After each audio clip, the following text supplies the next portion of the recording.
Pinagbababaril ng Argentinian Navy ang isang Chinese maritime militia. Matigas sa mukha ng China.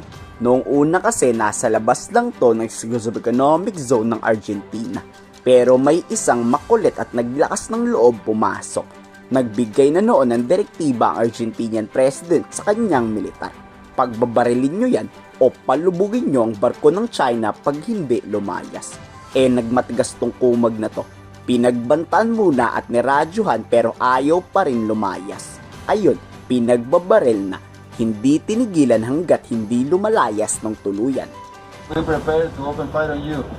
You are responsibility for your ship and your crew. Fuego libre! Fuego libre!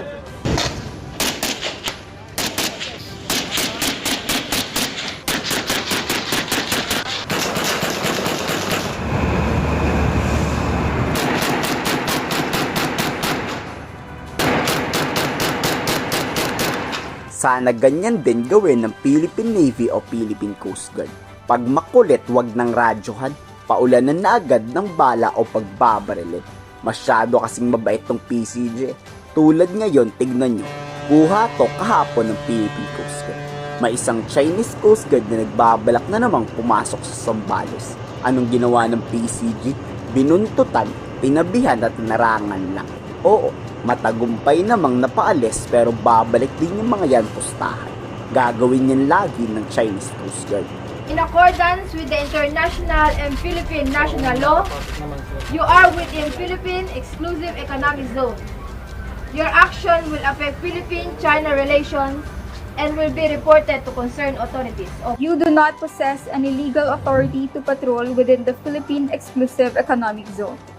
You are directed to depart immediately and notify us of your intention. Your illegal activity will be reported to higher authorities. Over. Pati nga ang RORE o Rotation and Resupply Mission sa Ayungin Shoal matagumpay na rin.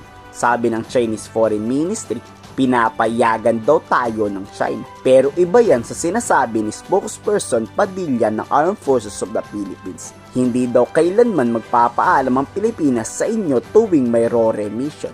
O baka naman may US Navy warship dyan sa paligid kaya hindi nang gugulot ng mga Chinese Coast Guard. We do not need to seek permission to conduct these RORE missions. Ito pong RORE missions na to is a regular mission that we conduct in the Armed Forces of the Philippines. It includes all the other 8 features. Kahit ang Maritime Council nagulat sa fake news ng China. Bakit tayo magpapaalam sa kanila? Amo ba natin yung mga Chinese? Wala daw ganong nangyayari sa hanin ng militar at sa Chinese Coast Guard. Mali naman yon. Actually, walang ganon.